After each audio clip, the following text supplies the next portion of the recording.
Eduardo Blancas is co-founder and CEO of Ploomber, a Y Combinator-backed company developing tools to bridge the gap between interactive data work and production. Please welcome to the stage Eduardo Blancas. Hi, hello. Thanks everyone for joining today. It's really exciting to show you what we've been working on. So my name is Eduardo Blancas. I am the co-founder of Ploomber. And the name of my talk, so what we are going to be learning today is open source tools for maintainable and production-ready data science. So I'm going to spend some time showing some slides, but I also want to make this a little bit more colorful. So I'll be running a live demo so you can see how the tools that we are working on work and how they can help you to develop your data science and machine learning projects. All right, let's get started. So first of all, before I speak about the project itself, I would like to take a moment to talk about our community, because that's the most important part of the project, right? The people who we work with, the people we help, and all the people who are using Ploomber to improve their data science project. So it's more than 30 organizations using Ploomber. We just reached this big milestone of more than 100,000 downloads. So that's great for us, seeing such a great adoption from the community. We also have 33 contributors. So this is a project for many people and from many people who actively contribute with code, with suggestions, improving the documentation. All those things help to make this project better. And finally, we have 200 a little bit over 200 community members. Our community is the most important space for the project, because this is where we discuss where are we going, and also we get a lot of feedback and we propose changes, and it's an amazing discussion that we have with our community members.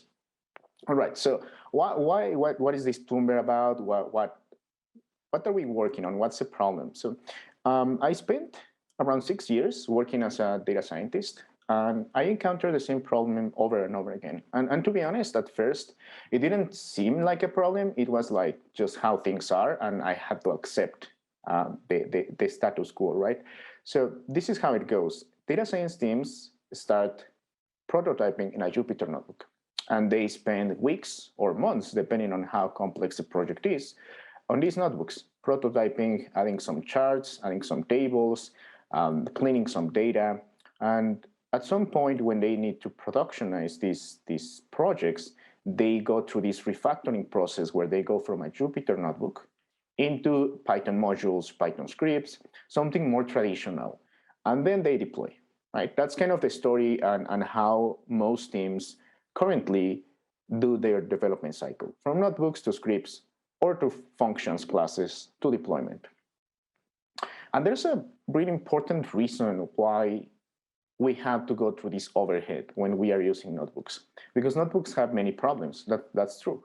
The first problem is that whenever we start working on a notebook, we may start adding more and more code. For example, we may start with some data loading. Then we realize that the data doesn't look or has many issues, right? That's always the case with real world data. It has problems, we have to clean it, we have to make a few transformations. So we are, okay, let's clean this data. So now we have data loading and data cleaning. Then we realize that we may need some extra columns for our purposes, maybe for plotting or maybe for training a model. So then we start adding a bit more code to our notebook. So we create these transformations. Then if we are working on some machine learning project, then we need to train a model. We need to prepare our training set, and then we need to train a model. We need to optimize parameters. So then we add another block of code, more things on top of it. And then maybe a few weeks later, we realize that our notebook is 300-400 cells, and it's a complete mess, because this interactive environment allows us to get too excited with code. And that was my case when I was working as a data scientist. I would just like add more and more code cells. So this becomes really hard to maintain. When you have a notebook that does everything from data cleaning, data loading, data cleaning, feature engineering, everything in the middle, it gets really hard to maintain and collaborate.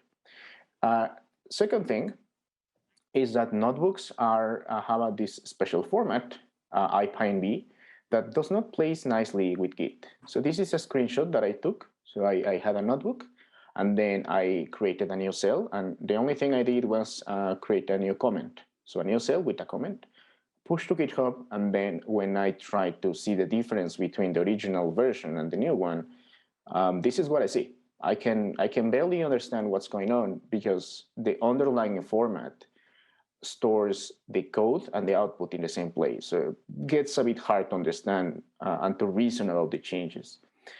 And one big consequence of this is that many data science teams do not use code reviews or pull requests, which is very different to what happens in software engineering. When software engineers do their work, they always, or most of the time, go through code reviews and pull requests to make sure that there are some standards about coding and all those details are nailed down. And that doesn't happen in data science most of the time because for this reason and for many others. And finally, another problem of notebooks is out of order execution. So we may have a notebook and add a few cells, and we may add a few more and then delete others. We may change cells around, and the status of our notebook may not reflect how we came up with that solution. So it often happens that we clean up the code, we clean up the cells, we recorded the output, and then next time let's say, we work on a notebook today, tomorrow we come back to it, we run it from top to bottom, and now it's broken. So it's often the case that happens. So as you can see, notebooks have all these issues, and it's perfectly reasonable to do this refactoring thing that I mentioned, right? Just to make sure that things are working, things are clean, and we are able to deploy. Now, there's a problem with this approach. There's a problem with taking your notebooks and then refactoring and then deploying, that many things can go wrong in this stage. You may start refactoring your notebooks, and then once you have these Python scripts and classes and functions, you may realize that they don't work as you expect them to work. For example, your model may not have the same performance. You might be missing some transformations, or any kind of strange things can happen when you start to move code around, and especially since you have to move your entire project from one place, which is a notebook, to this new other. And apart from that, it's work that nobody wants to do, right? It's not like we are doing some interesting, fun data science or machine learning. It's just busy work. It's just copy pasting code, reorganizing stuff, and nobody wants to do it. Like me as a data scientist, I don't want to do it. The engineers don't want to do it. So it's not something that's a good use of our time. So all these things combine, and it's a really risky process. Like we may think that this is the only way, but in reality, we are incurring in so much risk that we may end up failing to convert our project, or it may take a lot of time, and we may risk not launching in the right date. And on top of this whole refactoring notebooks becomes a cycle. Because let's say that we are able to successfully launch. What happens if our notebook, sorry, not our notebook, our model or our feature transformations fail in production? Then we have to fix them.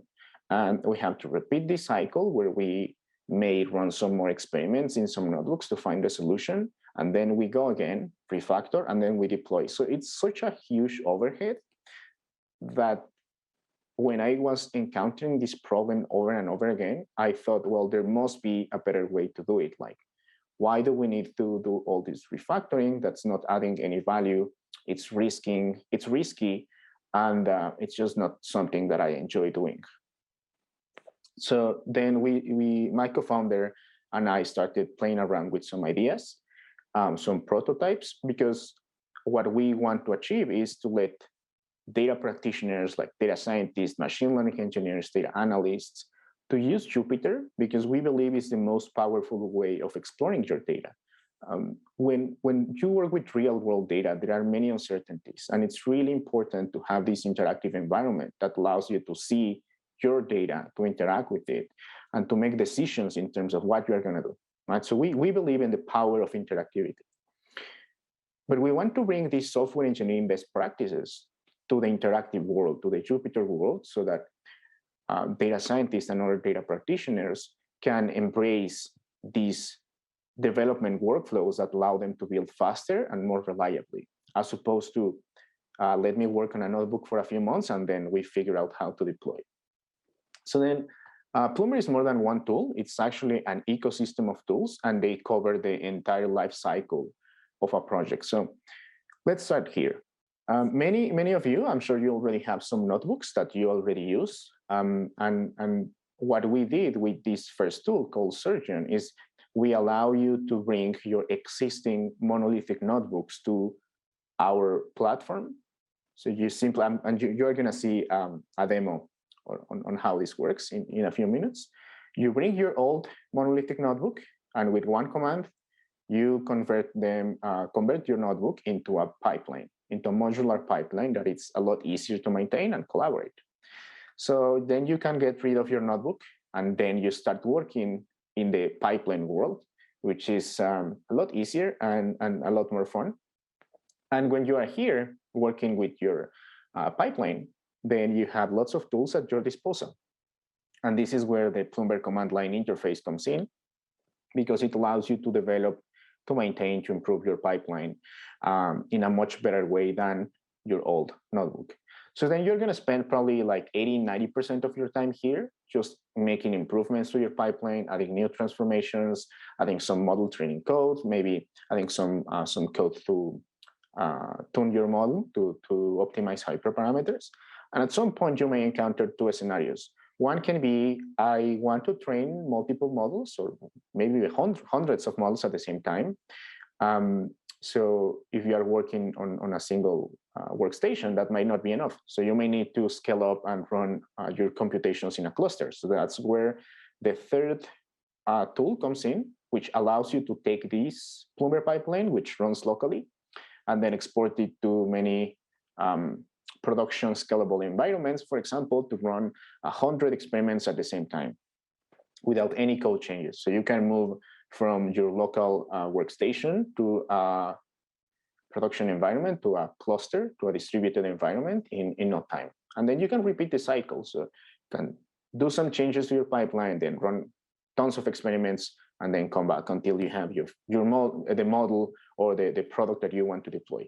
And then at that point, you can use, again, supervisor to deploy. So you may have this model that you want to use. Maybe you want to generate predictions daily or weekly or every hour, and then you can export your prediction pipeline to any of these platforms. So as you can see, we covered the entire life cycle of a project, starting with having some existing notebook, and then developing, and then deployment. And you don't have to leave your notebook environment. So you can do all these work from there without any code changes. Now, just to be more precise, how does this look like? What are kind of the elements of a Ploomber pipeline once you have that? Well, essentially, it allows you to use different files to organize your work. So instead of having all your code in a single notebook, you can modularize your code in multiple stages. For example, let's say that you have two data sets. You can process the first data set, you can load the first data set, and you can clean it. And then at the same time, like in parallel, you can process your second data set, and then you can clean it. And then you can join your clean data sets and train a model. Now, this opens the door to many things. So once you modularize your work, you can do many things that you couldn't do before. For example, you can do data quality testing. After cleaning your data, you can run a function that evaluates the quality of your data.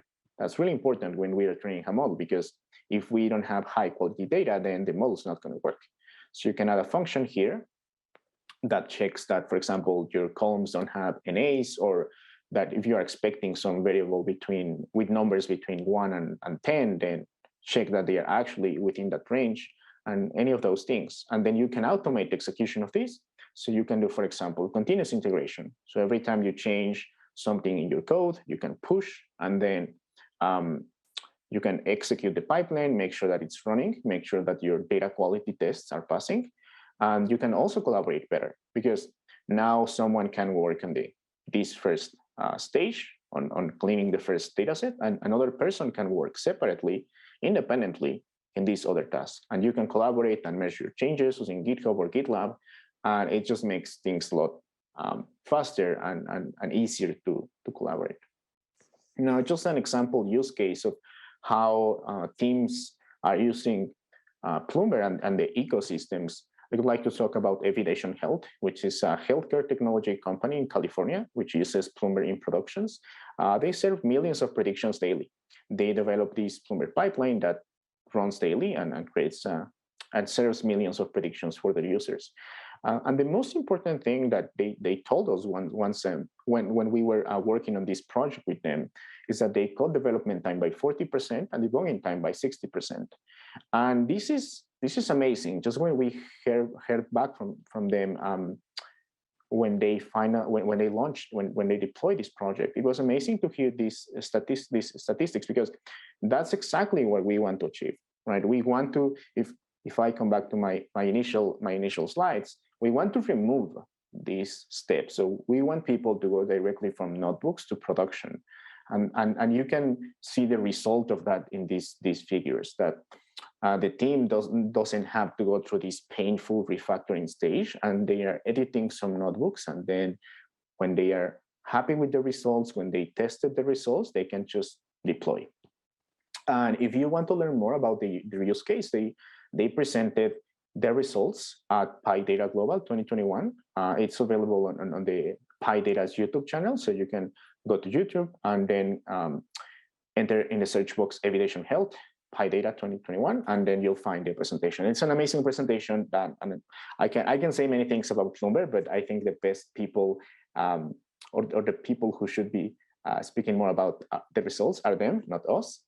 So please go check out that presentation.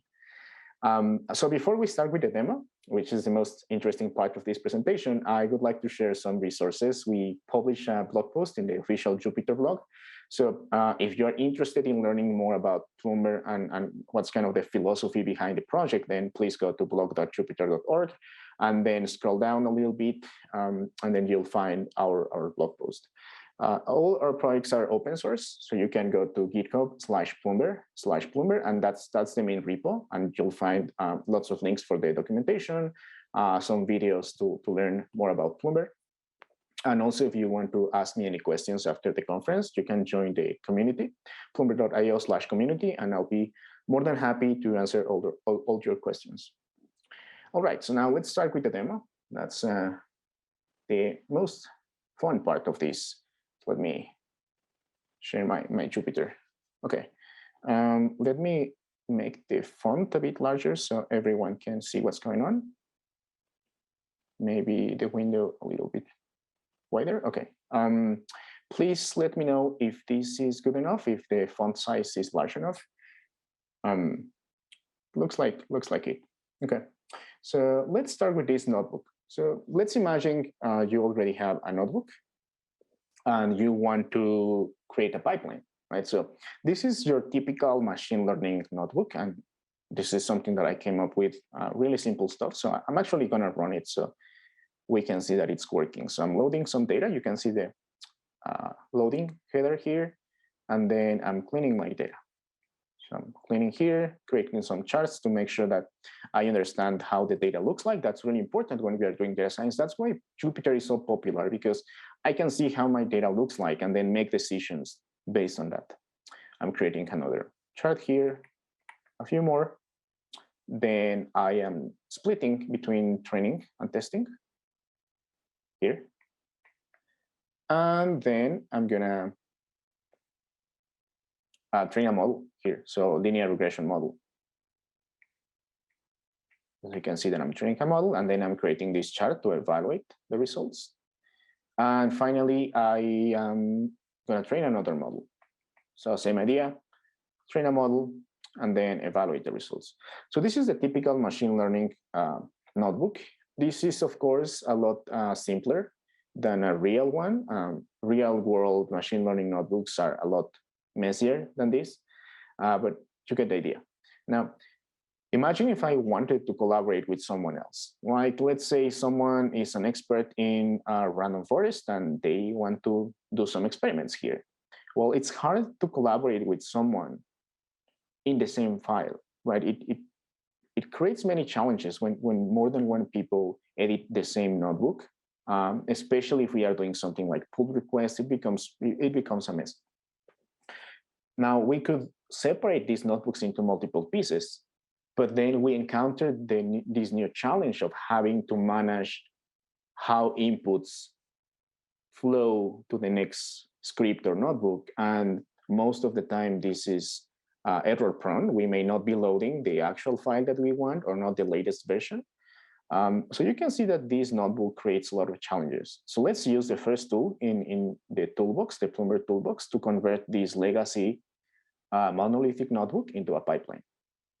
So I go to the command line and say surgeon refactor. And then let me do the help command so I can see what options I have. And I'm going to choose the Parquet format for the data frames. And I'm going to choose Python scripts as tasks. I'm not going to use the traditional IPyNB file, but you are going to see that even though we are going to be using Py files, we can still use Jupyter for interactive development. Missing one argument, the notebook, so NB IPyNB. So I am going to use Surgeon to convert my nb.ipynb into a pipeline. So then I type enter, and that's it. Now I have a pipeline. Now let me show you how this pipeline looks like. So now we get rid of our old notebook. I'm actually going to delete it because we don't need this anymore. So let me delete. Okay. Great. Now let me do Ploomber plot to show you how the new pipeline looks like. Let's give it a few seconds. All right, now.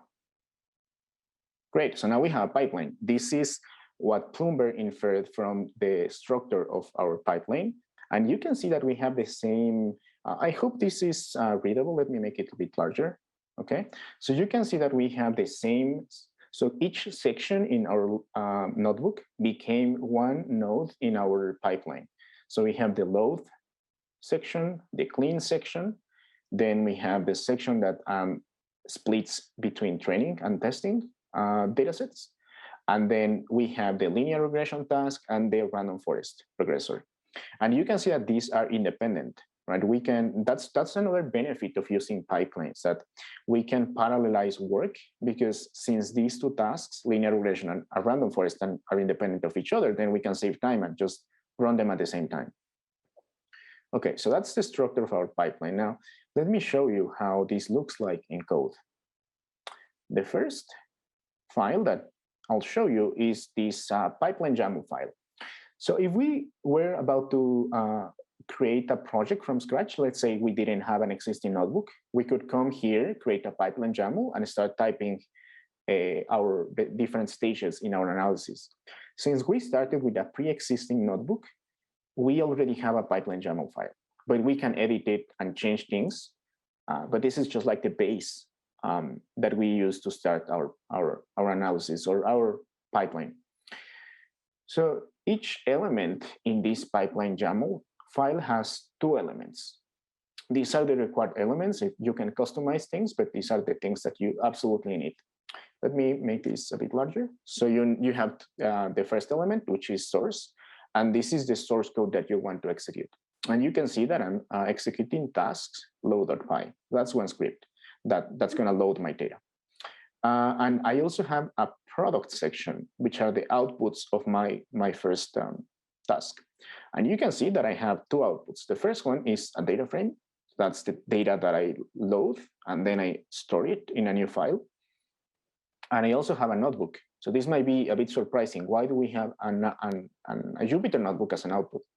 That's because when Ploomber executes your pipeline, if it's a script, in this case, we have a script, or if this is a notebook, it's going to take that script or notebook and then create a copy and then run it. The purpose is to allow you to have a record of each execution. So if you make changes to your code, you may want to compare the previous version to the new one, maybe compare the plots, maybe the tables, the metrics. So having a copy in notebook format is great. And actually, we can change the format of this. And let me do that now, because that's going to help us down the road. So I'm going to change this to HTML. If I change this to HTML, Ploomber is going to automatically convert these notebooks to HTML, and then I can use them as reports, and I can send these to my colleagues so they can see my results. And you only have to repeat the same recipe for each of the stages in your analysis. So I have source and product, and you can see that for my clean stage, I also have the same thing. I have source and product, and I have a data frame, and I have this HTML report. And same story with the training testing split, except I have more outputs here, but I still, I miss this one. Okay. And then I also have my linear regression, which only outputs an evaluation report. I could store the model file if I wanted, but I'll just leave it like that for now. And then I also have my random forest regressor.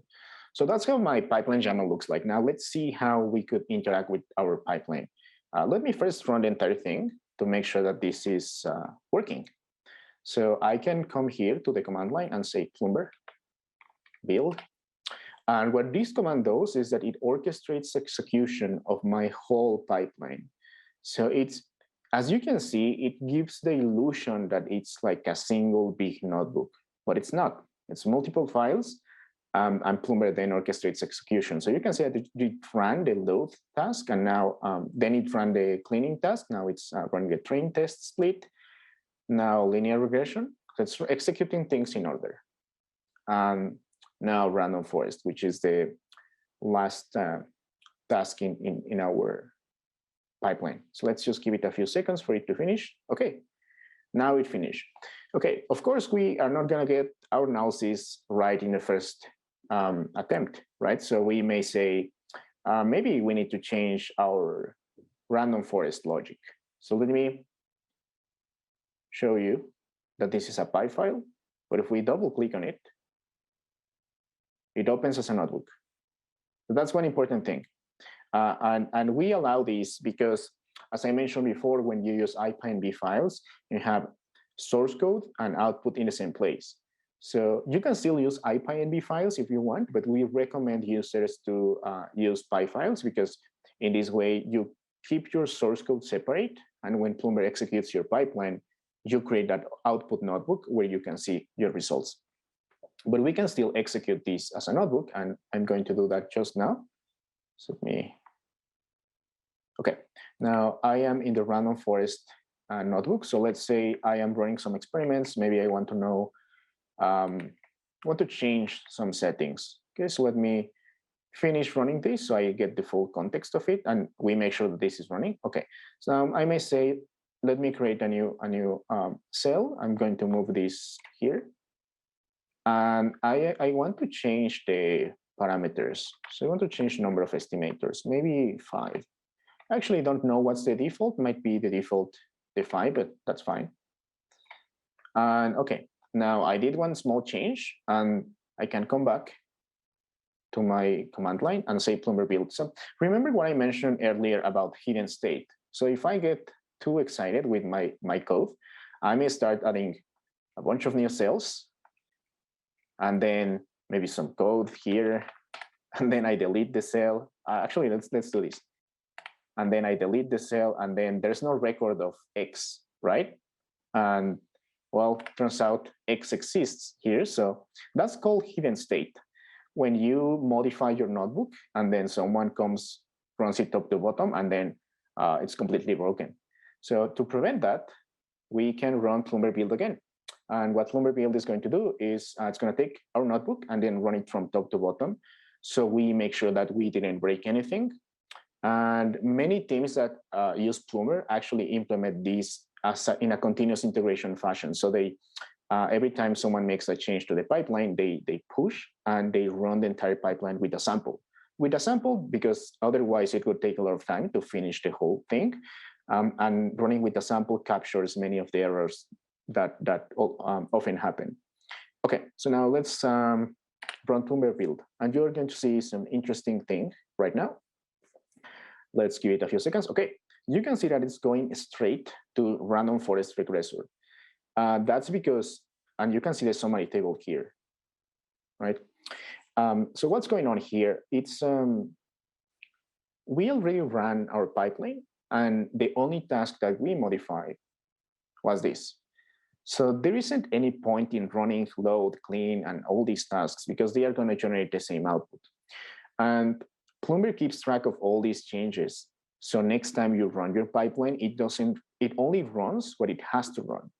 Right now, we are running things locally, and if I run Ploomber build again, you'll see that it's not going to run anything. So for local development, this allows you to iterate a lot faster. But when you are running this in the cloud, and this behaves in the exact same thing in the cloud, like you can run things in Kubernetes and it's going to do the same thing. So if you are running things in the cloud, this saves a lot of it saves a lot of money in your cloud build because you are only running things that you need as opposed to running the entire pipeline every time over and over again. So it makes things faster to develop, and it's also cheaper, which is great. Okay, so now let me show you a few other things because I limit myself to modify the latest stage in the pipeline. But what if I want to modify any other thing? Let me close this and say, maybe I want to modify a few things in my train test file. So you can see that it works the same way. And one thing that I didn't mention before is how do you establish these relationships between tasks? Let me go back to the pipeline PNG. You can see that we are declaring some dependencies among the tasks, right? We see these arrows. So how do we establish that relationship? Well, if we come to our train test split, we are going to see that we have this special upstream variable. And we are saying upstream equals clean. This variable has a special meaning because it tells Ploomber that we should execute clean.py before we execute train test split. And that's how we establish the dependencies. Now, the second thing that happens is that we are telling Ploomber that we want to execute clean, right? We are explicitly telling Ploomber that we want to execute clean before this task. But we are also telling Ploomber that we want to use clean.py's outputs as inputs. So then Ploomber comes to our notebook and tells us, okay, you told me you want me to execute clean. Here's the output of clean, so you can use it as an input. So it automatically goes to our pipeline YAML, checks what's the output of clean, and then it puts it here. So we don't have to hard code anything, and we can simply start running things. Like Ploomber puts the right context into the notebook, so you can see that we can run things interactively. Now, let me make a final change to this pipeline, because all we did was just to kind of convert the legacy notebook into a new pipeline, but we didn't add anything new. So let me show you how you would change your pipeline.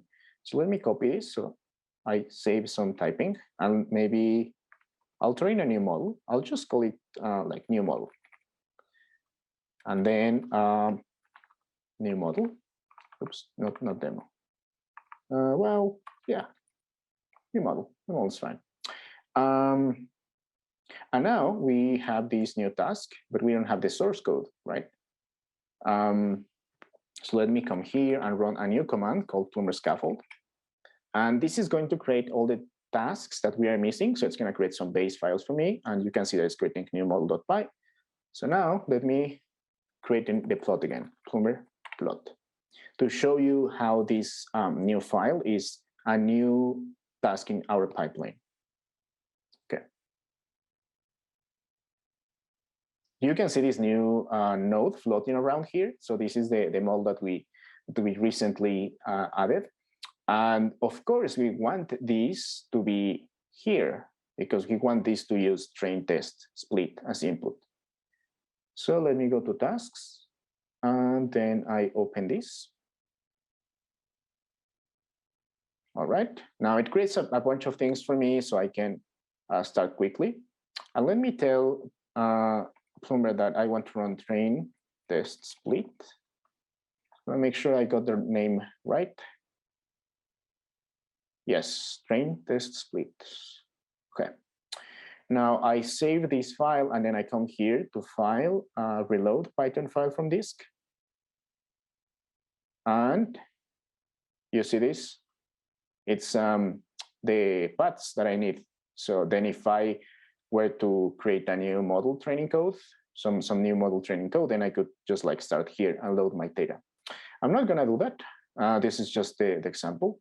But let me show you how the Ploomber plot looks like now. Now that I established a relationship between train test split and the new task.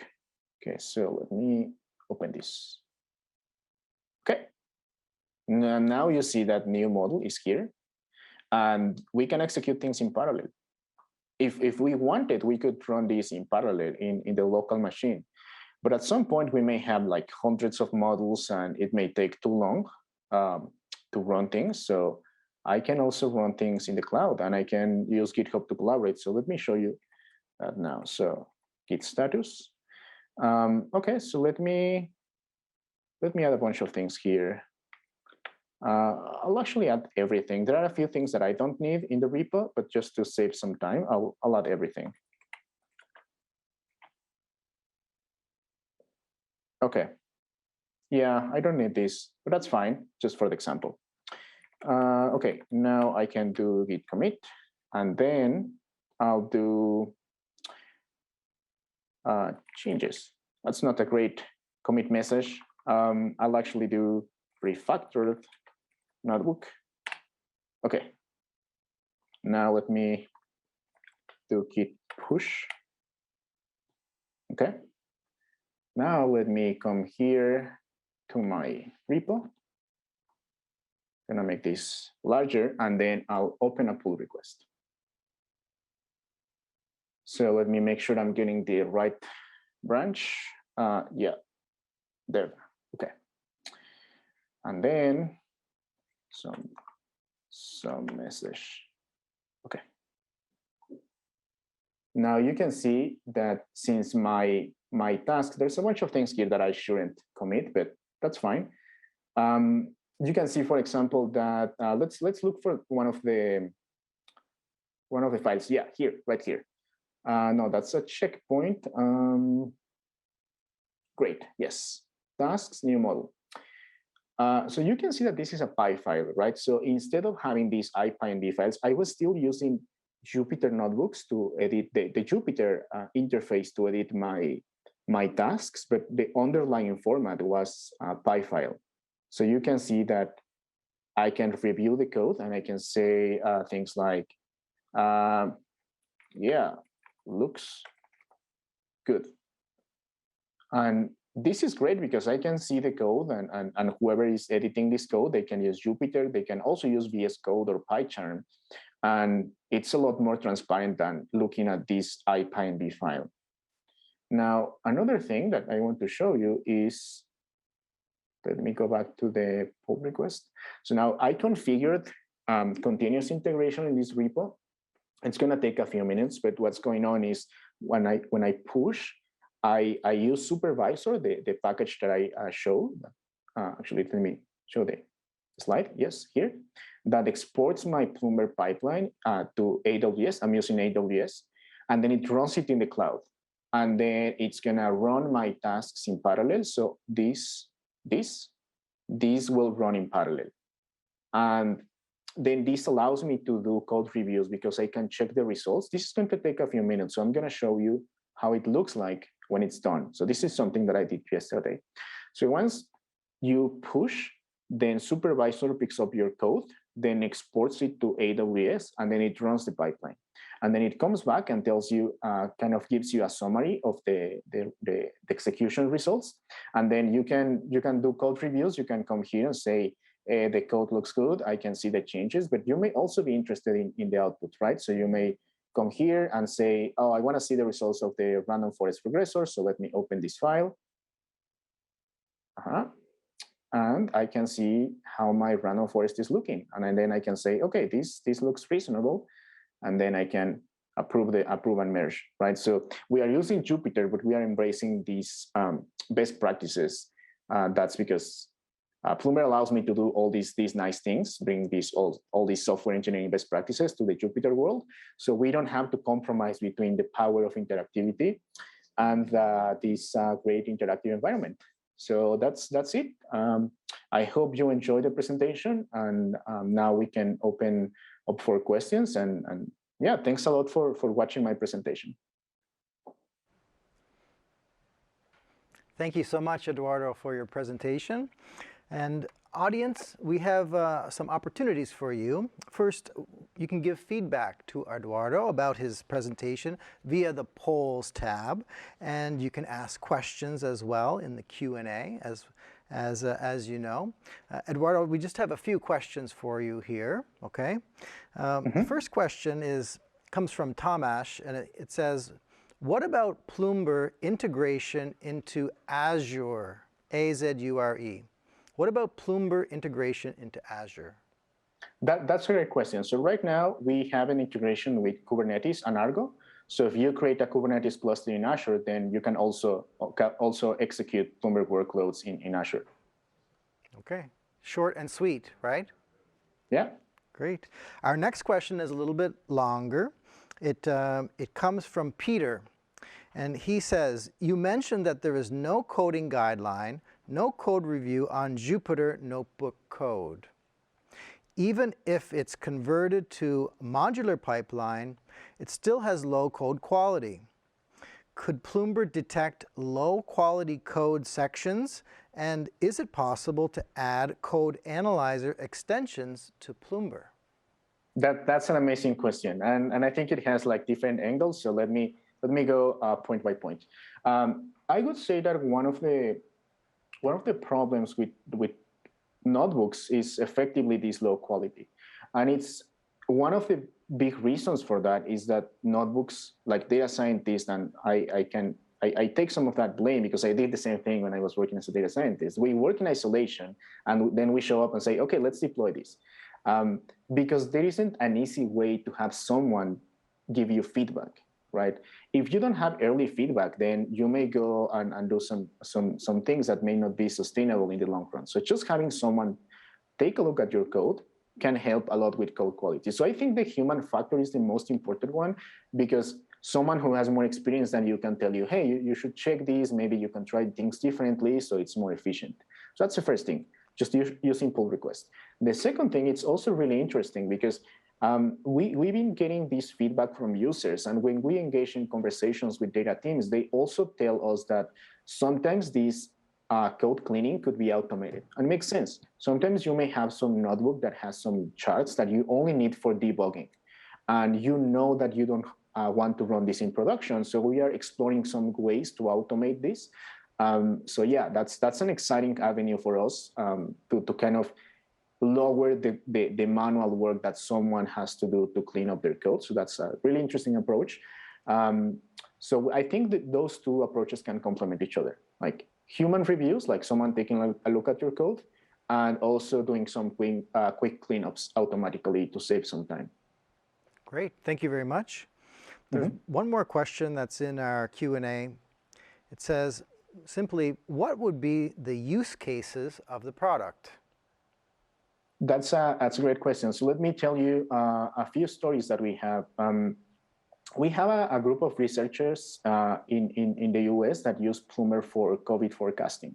So this is an amazing project because most of the people in the team are PhD students and researchers, right? So they don't have software engineering training, but they are experts in like subject matter experts, and also know lots of statistics. So when you have this group of experts that need to do computational analysis, you want them to have a simple way of doing things, right? And Ploomber is a great fit for those teams because it's really simple to use. It's really intuitive because you can use the Jupyter interface, and it doesn't modify your workflow.